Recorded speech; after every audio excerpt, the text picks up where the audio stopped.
Hi, നമസ്കാരം. ഞാൻ chef Anu, grand and ഗ്രേസിന്റെ കോപ്പറേറ്റീവ് ഷെഫാണ്. നമ്മൾ ചെറുപ്പം മുതൽ കണ്ടുവരുന്ന രുചികളായ മധുരം, പുളി, ഉപ്പ്, കയ്പ് എന്ന് 4 അടിസ്ഥാന രുചികളാണ്. ഒരു ടേസ്റ്റാണ്, അവഗണിച്ച് വിട്ടിരുന്നതായ ഒരു ടേസ്റ്റാണ് ഉമാമി എന്ന് പറയുന്നത്. ആ ഉമാമിയെ കുറിച്ചാണ് ഇന്ന് സംസാരിക്കുന്നത്. എന്താണ് ഉമാമി? ഉമാമി എന്ന വേർഡ് ഒരു ജാപ്പനീസ് വേർഡാണ്. സുഖകരവും സ്വാദിഷ്ടവുമായ രുചി എന്ന് തന്നെയാണ് അതിന്റെ അർത്ഥം.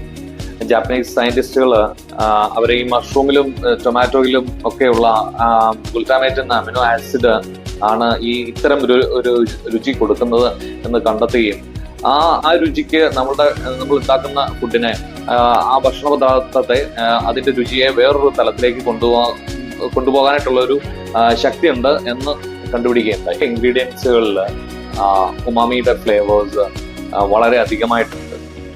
ലൈക്ക് ടൊമാറ്റോ, മഷ്റൂം, അല്ലെങ്കിൽ ഏജ്ഡ് ആയിട്ടുള്ള ചീസസുകൾ, അല്ലെങ്കിൽ പാർമസൈൻ പോലെയുള്ള ചീസുകളിൽ സോയാ സോസ്, അങ്ങനെ വളരെ കുറച്ച് ഇൻഗ്രീഡിയൻസുകളിൽ ഉമാമിയുടെ ഫ്ലേവേഴ്സ് ആർട്ടിഫിഷ്യൽ അല്ലാതെ തന്നെ അതിലേക്ക് വളരെ അധികമായിട്ടുണ്ട്.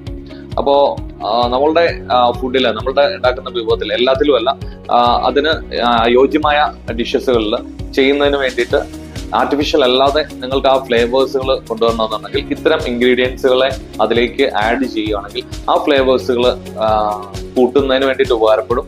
അതോടൊപ്പം തന്നെ ആ വിഭവം ഒരു ടേസ്റ്റ് വൈസ് വേറൊരു ലെവലിലേക്ക് എത്തിക്കാനായിട്ട് സഹായിക്കും. ഈ ഉമാമിയെ കുറിച്ച് ഇനിയും വളരെയധികം കാര്യങ്ങൾ പറയാനായിട്ടുണ്ട്. ഈ ഒരു ഷോർട്ട് വീഡിയോയിൽ പറയാവുന്ന കുറച്ച് കാര്യങ്ങൾ മാത്രമായിട്ടാണ് പറഞ്ഞിട്ടുള്ളത്. കൂടുതൽ കാര്യങ്ങൾ അറിയാവുന്നവർ നമ്മളുമായിട്ട് വേണമെങ്കിൽ ഷെയർ ചെയ്യാം, അല്ലെങ്കിൽ നമ്മൾക്ക് അറിയാവുന്നതായ കൂടുതൽ കാര്യങ്ങൾ അറിയണമെങ്കിൽ നിങ്ങൾക്ക് എന്നെ ബന്ധപ്പെടാം. So thank you for watching.